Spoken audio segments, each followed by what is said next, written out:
And joining me now to fill in the picture is Zanny Minton-Beddoes, economics editor for The Economist magazine. Welcome back. Nice now, to be here. what is it that Secretary Geithner is asking them to do? What would constitute strong measures at this point?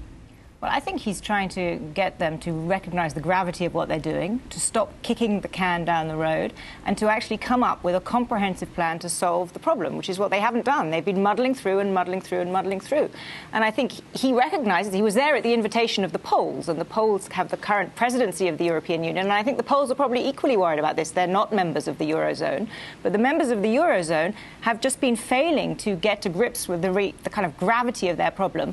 And so he, I'm sure, was there trying to impress upon them behind the scenes, this could really be a catastrophe, and you just need to get your acts together and solve it. Now, he did get a good amount of pushback, including a bit of, how dare you come and tell us about debt and deficit and things like that. I thought that was the Austrian finance minister saying publicly that she thought it was peculiar that a man from a country which had a higher debt to GDP ratio than the European Union as a whole came to lecture to them.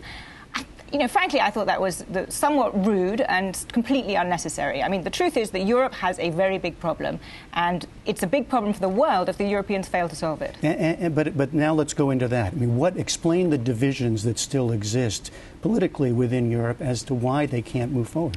Well, I think there are two things going on. The first is that there's a classic governance problem, that even if they agreed on what to do, or even if they knew what to do, there are 17 countries that have to sign off on this. And so part of the problem is that individual, often quite small countries in the Eurozone want different things. So, for example, the Finns want collateral for any money that they're going to lend to Greece, which is causing a lot of problems. Because everybody else wants it, too, if they get it. Absolutely. Right? But the bigger problem, I think, is that there is no agreement within the Eurozone on really what the problem is. Now, that sounds absurd. You mean going back to root? Absolutely. What's the problem? They still don't know what that is. Well, I think that there is a sense that the prevailing narrative in Europe is that this is a problem of profligacy, that governments have been spending too much, particularly governments in the south of Europe, particularly the Greeks, but also the Italians and the Spanish they'd throw in. The Mediterranean countries have spent too much, had too much of a party, and they need a lot of austerity. They need to tighten their budgets, they need to cut back, and that's the solution. That's one narrative. And that's one narrative. There's another narrative which isn't very popular in Europe, but which is actually what's going on right now, which is that there is a profound loss of confidence in financial markets about the safety of European assets, particularly countries like Italy. And the reason there's that profound loss of confidence is because the rules of the game have suddenly changed. For the past 10 years, there was an assumption, maybe a wrong one, but there was an assumption which the whole financial structure was based on, that this was risk-free government debt, that countries would not be allowed to default. And over the past 2 years, there's been a kind of vacillation of, will countries be able to default? Will they be allowed? Will they not be allowed? And the weird thing is that the Europeans have said of Greece, which is the one country that is manifestly insolvent, they've said this country will not default.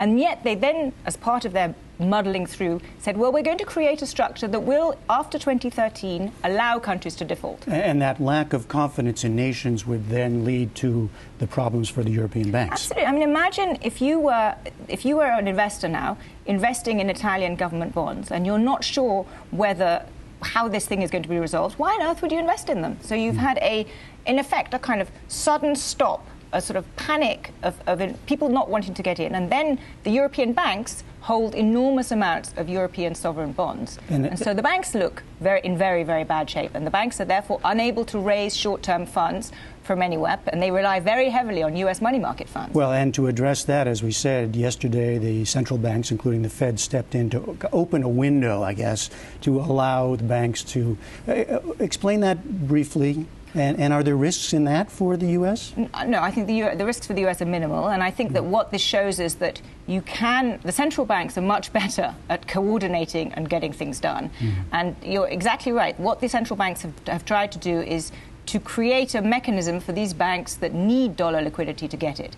And I think that's a very important part of the solution, but it's not going to be enough alone, because the reason people are worried about lending to the banks is that they're worried about the solvency of the banks, and the reason they're worried about that is they're worried about a default on government bonds. And so until you deal with the crisis of the sovereign bonds, if you will, you're just not going to solve this. You have to do several things. You have to recapitalize the banks, and you have to deal with this loss of confidence in the sovereign bonds. All right. Zanny Minton-Beddoes of The Economist, thanks so much. Great to be here.